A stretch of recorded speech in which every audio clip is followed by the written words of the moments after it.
안녕하세요. 백목사의 세상 읽기. 자, 스카이스 데일리 단독 취재한 내용인데요. 김대중 이해찬이 부정계약표기 제작을 주문했다. 두 번째 시간입니다. 자, 11일 만에 선관위 서버 프로그램 모두 다산타워 건물 내서 관장. 자, 11일 만에 이런 기사인데요. 선관위 서버 프로그램 모두 다산타워 건물 내에서 관장. 한국전자투표에서 데이터 받고 한컴 MTS 서버 위탁 업무 맡아. 코인 자산가가 주소지 부동산 회사 정리. 김남국은 60억 코인 받아. 남인 화익 기고 거액 벌어. 유원열에게 보인 수상한 점 수도록. 자, 다산그룹 한국전자투표회사는요. 다산그룹의 자회사로 2017년 2월 3일 설립했다. 한국전자투표회사는 설립과 동시에 한국중앙선거관리위원회 전자투표 소프트웨어를 독과점으로 납품 관리하는 업체로 선정됐고 대한민국 제19대 대통령 선거에 소프트웨어를 납품했다. 중앙선거관리위원회에서는 이를 K보팅이라는 이름으로 홍보를 시작했다. 2017년 당시 한국전자투표의 사장은 지재식이다. 지재식은 민주노총 중앙집행위원, KT노조위원장 등을 역임하며 KT 분사 및 민영화 반대 파업운동을 주도적으로 펼쳤던 정책 성향이 분명한 인물이다. 지재식은 김대중 대통령 비서실 행정관 노무현정부 민주평통 상임위원, 민주당 미디어 특위위원장으로 역임한 양재원과 절친으로 알려진 인물이다. 지재식은 2022년 대선 이후 한국전자투표회사의 지분 5%를 취득하고 대표 자리를 다른 사람에게 넘겨줬다. 이같이 중앙선거관리위원회의 소프트웨어를 사실상 관리하는 한국전자투표회사는 민간기업으로 정부기업이 아니고 정치 성향이 분명하다. 한국전자투표는 다산그룹의 자회사이다. 다산그룹의 지배구조를 살펴보면 다음과 같다. 다산그룹의 지배구조는 다산인베스트가 최상위에 자리 잡고 있고 난민과 특수경영개인이 모든 지분 100%를 보유하고 있다. 다산네트워크스 0.83%, 다산솔로에타 14.64%, 다산개발 52.63%, 퍼시픽블루 100%, TLA 인터내셔널 40%, 다산벤처스 21.91%, 한국전자투표 37.98%, 소프트그린 44.54%, 다산카이스트 50% 등을 보유하고 있고 지배구조는 남민호 다산그룹 회장에서 다산인베스트, 다산솔레타, 다산네트워크스로 변경되어 구축되어 있다. 남민호 다산그룹 회장의 주식 소유 현황은 다산인베스트, 남민의 특수관계인 100%, 다산솔레타 2.79%, 다산네트워크스 2.53%를 보유하고 있다. 다산그룹 남민 회장은 전북 익산 출신으로 1962년 1월 11일생이다. 2017년부터 최근까지 다산그룹과 관련된 이례적인 사건이 많이 발생했다. 하지만 대부분 다산그룹은 항상 사업 기반의 수사선상에서 제외됐다. 우선 이스타항공 게이트와 김남국 코인 사태 그리고 옵티머스 펀드 사태까지 한국에서 굵직한 사건에 모두 다산그룹이 연관되어 있다. 무엇보다 한국중앙선거관리위원회 소프트웨어를 독점에 담당하며 부정선거 논란에 휩싸였다. 이들의 복잡한 관계를 좀 더 상세히 살펴보면 다음과 같다. 다산인베스트와 새만금 관광개발, 이스타항공 게이트. 이상직 더불어민주당 전 국회의원은 이스타항공의 창업주로서 이스타항공 및 계열회사인 기업 집단을 실질적으로 지배하다가 지주회사로 변경하는 과정에서 계열사인 IMSC 및 새만금 관광개발의 주식을 이들 이원준과 딸 이수지가 운영하는 다른 기업회사인 이스타홀딩스의 염가로 매도해 이 회사들에 대한 수백억 원의 손해를 야기한 혐의, 배임으로 경찰에 기소됐다. 또 이상직 전 의원은 이스타항공 주식 차명 거래로 알려진 주 새만금 관광개발과 한국에서 이스타항공 게이트로 알려진 사건으로 유명하다. 그러나 이 같은 이상직 전 국회의원의 가족회사인 주 새만금 관광개발 지분 5.07%를 다산인베스트가 현재도 소유하고 있다. 참고로 문재인 대통령 사회가 이스타항공에 불법으로 취업한 것으로 시끄러웠던 적이 있다. 위 사건과 함께 다른 다수의 사건으로 이상직 전 의원은 현재 처벌받아 징역형을 살고 있다. 이후 이스타항공은 회생 절차에 돌입하는데 법무부인 대륙아주 담당이 변호를 맡았다. 다산그룹은 민주당과 문재인 사이에서 매우 사적인 이득을 나누는 이권 카르텔의 중심에 있다. 다산네트워크스 1호 사옥 매각과 민주당 김남국 코인 사건. 다산그룹이 2011년 11월 22일 완공한 첫 번째 사옥인 다산타워, 경기도 성남시 대왕판교로 644번길 4구 지하 5층 지상 10층 연면적 23,414평방미터 규모 건물을 2022년 2월 18일 1560억 원에 한국토지신탁에서 매입했다. 다산그룹은 장부상 311억 원 건물을 1560억 원에 팔아 500억을 챙긴 것이다. 당시 한국토지신탁의 대표에서는 차정원 대표로 문재인 같은 경위대를 나왔다. 부동산 매입금을 비롯한 취등록세 및 부대비용 대출 수수료 주식 발행비용 등을 모두 포함한 전체 금액은 1736억 원이다. 한국토지신탁은 국토교통부로부터 K1 19호 위탁관리부동산 투자회사 이하 K1 19호 설립 인가를 받았다. 한국토지신탁은 우선 K1 19호를 통해 투자자를 모집했는데 최상위 주주는 주 위메이드가 됐다. 우연히 같은 시기에 민주당 김남국 전 국회의원은 주 위메이드로부터 위메이드가 만든 가상화폐 위맥스 코인 80만여 개를 약 60억 원을 2022년 2월쯤 가상지갑으로 무상으로 받은 것으로 알려졌다. 김남국 전 의원은 2022년 2월 말에서 3월 초 해당 가상코인을 전량 인출한 것으로 전해졌다. 2022년 3월 9일 대한민국 20대 대선과 가상화폐 거래 실명제 실시 2022년 3월 25일을 앞둔 시점이다. 언론에서는 가상화폐 관련 법안을 위해 위메이드가 김남국에 로비를 한 것이라고 얘기하지만 상식적으로 김남국 혼자 법안을 산정하는 것도 아니고 단지 법안 산정을 위해 거금을 쓴다는 것으로 대중은 납득하기 어렵다. 오히려 다산 사업을 한국투자신탁을 통해 자신의 신용과 담보 제공 없이 매수할 수 있는 것에 대한 보답이 아닐까 하는 의구심이 남아있다. 위메이드는 1560억 원 상당의 부동산을 그 어떤 담보나 리스크 없이 18%인 280억 원의 적은 금액으로 인수해 실질적 대주주가 됐기 때문이다. 위메이드는 5배 싸게 부동산을 매입한 것이고 다산그룹은 5배 시사 차익을 본 것이니 서로 상부상조한 것이다. 주가로 중앙선거관리원은 주 한컴 MDS의 서버 및 서버 백업 위탁 업무를 맡겨 선관위 시스템을 운영한다고 한다. 주 한컴 MDS가 중앙선거관리원의 서버 및 서버 백업 서비스를 제공하고 있는데 최근 한컴 MDS는 사명을 MDS 테크로 바꿨다. 이들의 회사는 다산그룹의 다산타워, 경기도 성남시 대양판교 643번길 4519 다산타워 9층이 있다.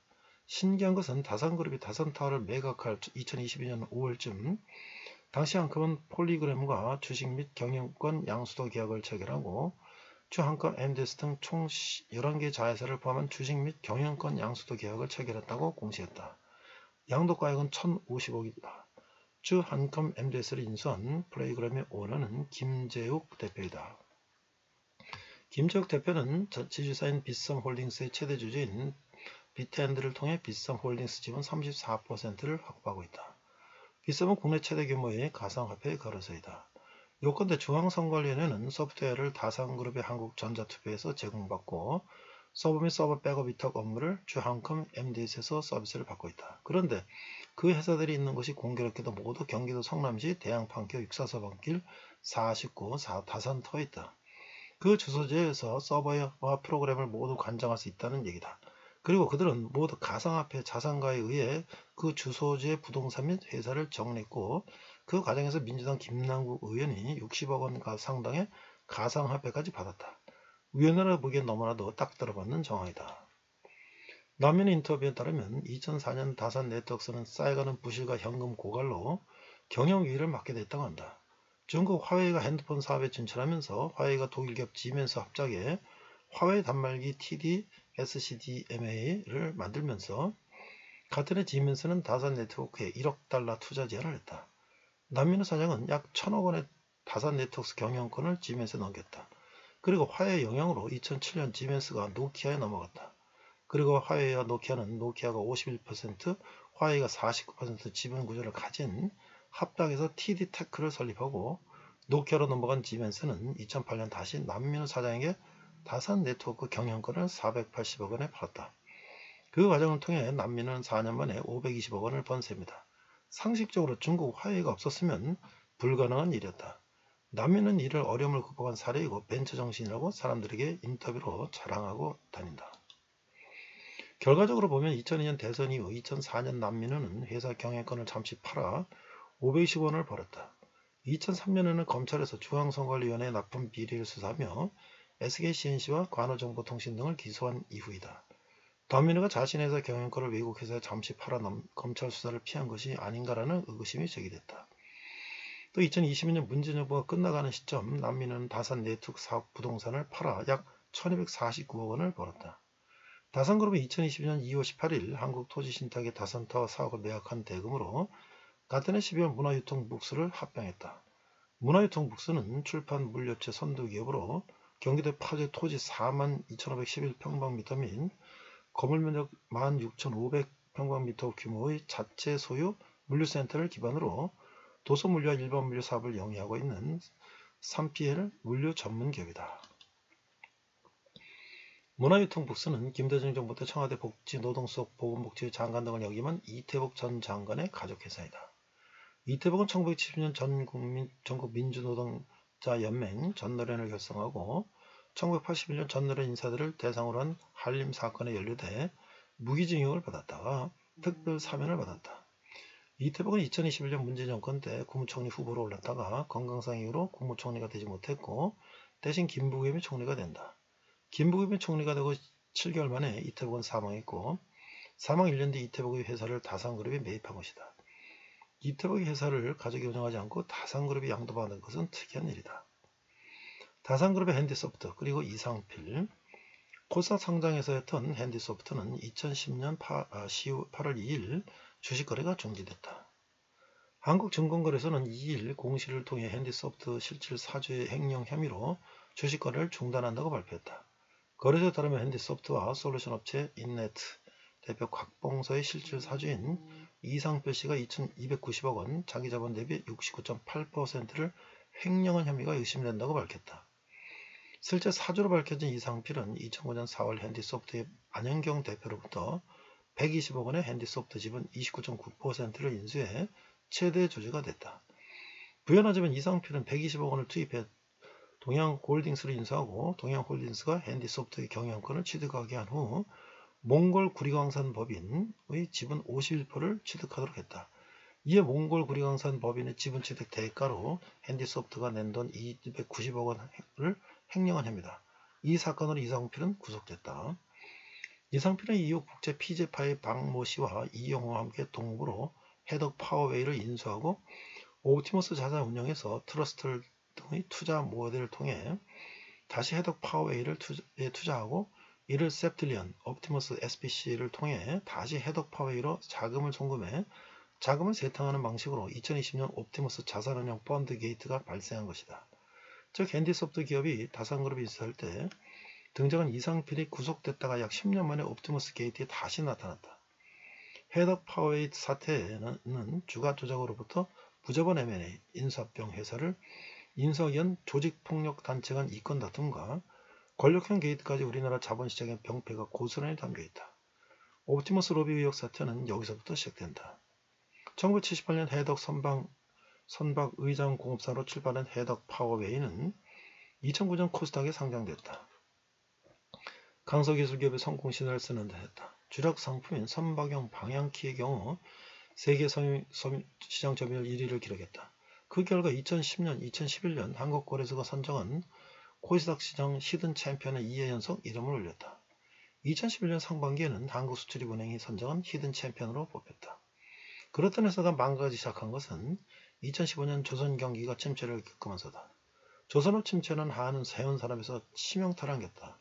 국내 1위 세계 7위 컨테이너 선사였던 한진해운조차 2016년 8월 법정관리를 신청했다. 조선업 불황은 해덕을 강타했다. 창업주인 구재고 전 대표는 결국 2018년 4월 자신의 지분 52.39%를 매각했다. 해덕 파워웨이의 비극은 이때부터 시작됐다. 금융감독원 전자공시 시스템을 보면 구 전 대표가 대표에서 자리에서 물러난 시기는 2018년 7월 16일로 되어 있다.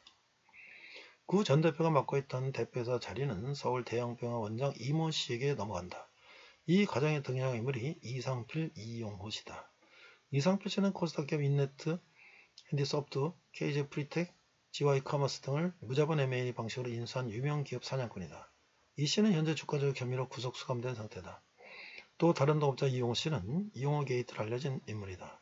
이들 외에도 박 씨는 인수자금을 조달하는 과정에서 전국적 규모의 폭력 조직 국제 PJ파 부두목 조모 구속된 씨에게 30억 원을 빌렸다.